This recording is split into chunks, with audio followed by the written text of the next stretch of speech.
बर्खाको साँझ थियो। आकाशमा बादलहरू यसरी जमेका थिए मानौ कसैले वर्षौँदेखि थुप्रिएको पीडालाई एकैचोटि पोख्न खोजिरहेको हो।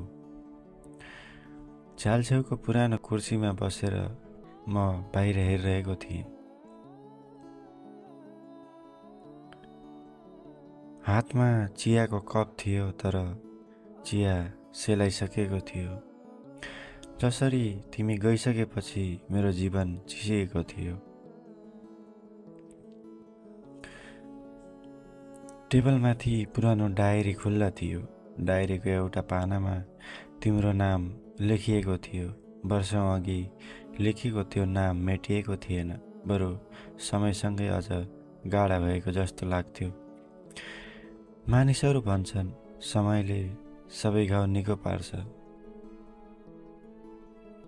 तर सायद उनीहरूले प्रेम गुमाएका हुँदैनन्।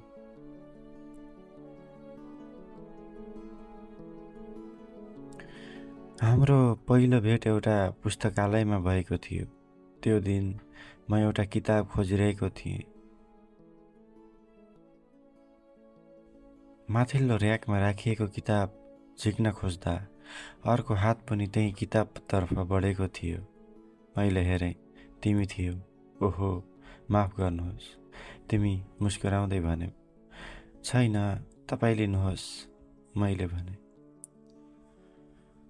तपाईलाई चाहिएको हो भने तपाईँ नै लिनुहोस्, म पछि पनि पढ्न सक्छु।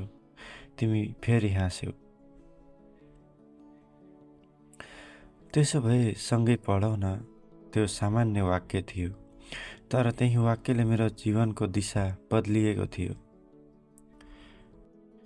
त्यसपछि भेटहरू बढ्दै गए। पहिले पुस्तकालयमा, पछि कफी पसलमा, बिस्तारै बिस्तारै एकअर्काको जीवनमा। एक दिन तिमीले सोध्यौ, तिमीलाई सबैभन्दा धेरै डर के को लाग्छ? मैले केही बेर सोचेर भने, आफ्नो मान्छे गुमाउने। तिमी केही क्षण मौन भयो।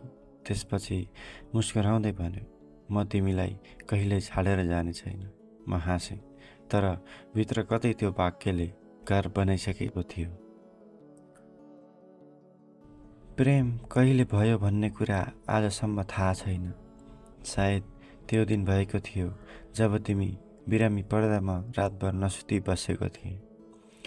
वा त्यो दिन जब तिमीले खुसी हुँदै भनेकी थियौ, आज मेरो जन्मदिन हो, र म तिमीभन्दा धेरै खुसी भएको थिएँ।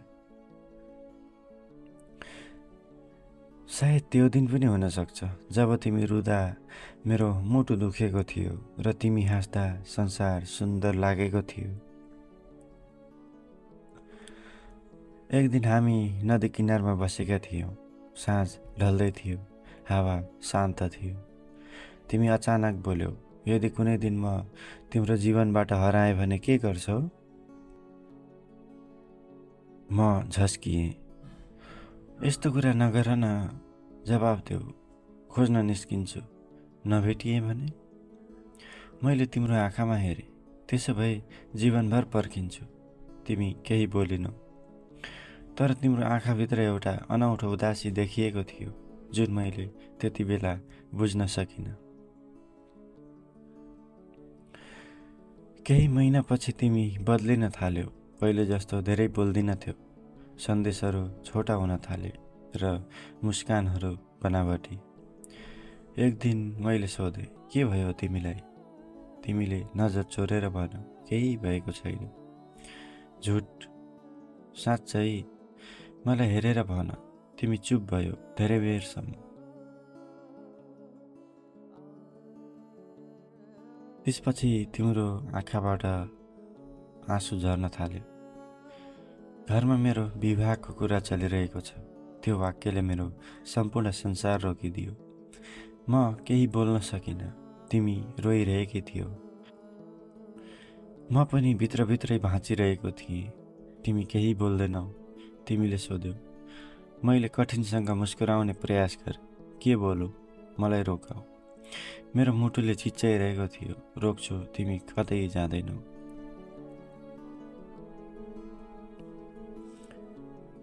तर ओठहरूले भने, तिमी खुसी हुनुपर्छ, तिमी झन् धेरै रोयौ। म खुसी छैन, तर तिम्रो परिवार म के गरौँ? त्यो प्रश्नको जवाब मसँग थिएन, आज पनि छैन।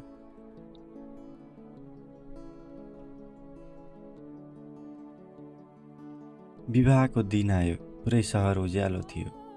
तिम्रो घरमा बाजागाजा बजिरहेको थियो, मानिसहरू रमाइरहेका थिए र म मेरो कोठाभित्र अन्धकारसँग बसेको थिएँ। फोनमा तिम्रो एउटा फोटो आएको थियो, दुलै बनेकी थियो। अत्यन्त सुन्दर, सायद जीवनमा सबैभन्दा सुन्दर। मैले फोटो धेरै बेर हेरेँ, त्यसपछि फोन बन्द गरेँ र पहिलोपटक बच्चा जस्तो रोएँ। त्यो रात झरी परेको थियो, बाहिर आकाश रोइरहेको थियो, भित्र म। वर्षहरू बित्दै गए, जीवन अघि बढ्यो, तर म अघि बढ्न सकिनँ। म काम गर्थेँ, हाँस्थेँ, मानिसहरूसँग कुरा गर्थेँ, तर ती सबै अभिनय थिए। भित्र तिमी अझै थियौ, त्यही जसरी पहिले थियो। एक दिन अचानक तिम्रो नम्बरबाट फोन आयो, मेरो हात काँप्न थाल्यो। धेरै वर्षपछि मैले फोन उठाएँ। हेलो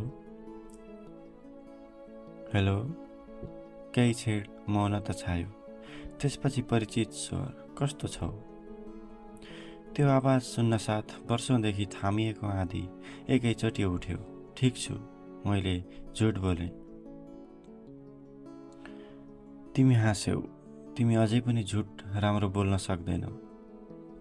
म चुप लागेँ, तिमी पनि धेरै बेरसम्म। त्यसपछि तिमीले बिस्तारै भन्यौ, मैले तिमीलाई धेरै दुःख दिएँ है। मेरो घाँटी भरियो। दुःख त त्यो दिन भयो जुन दिन तिमी गयौ, आँसु पनि। तिमी खुसी छौ? मैले सोधेँ। धेरै बेरपछि तिमीले उत्तर दियौ, सबै कुरा पाएर पनि केही कुरा हराए जस्तो लाग्छ। त्यो वाक्य सुन्दा मेरो मुटु फेरि दुख्यो, किनकि मैले बुझिसकेको थिएँ केही प्रेमहरू मिलेर पनि अधुरा हुन्छन् र केही प्रेमहरू छुट्टिएर पनि जीवित रहन्छन्। फोन काटियो, हामी फेरि कहिले बोलेनौँ। सायद त्यो अन्तिम संवाद थियो, सायद अन्तिम भेटभन्दा पनि पीडादायी। आज पनि म कहिलेकाहीँ तिम्रो नाम लेख्छु, पुराना सन्देशहरू पढ्छु, हामी हिँडेका बाटाहरू सम्झिन्छु र सोचिरहन्छु, यदि त्यो दिन तिमीलाई रोकिदिएको भए के हुन्थ्यो? यदि एकपटक स्वार्थी बनेको भए, यदि प्रेमभन्दा ठुलो साहस मसँग भएको भए। तर जीवन यदिले चल्दैन रहेछ। जीवन त सम्झनाले चल्दो रहेछ र म अझै पनि तिम्रो सम्झनामा बाँचिरहेको छु। किनकि केही मानिसहरू जीवनबाट टाढा जान्छन्, तर मुटुबाट कहिल्यै टाढा जाँदैनन्। तिमी पनि त्यस्तै थियौ र सायद सधैँ त्यस्तै रहनेछौ।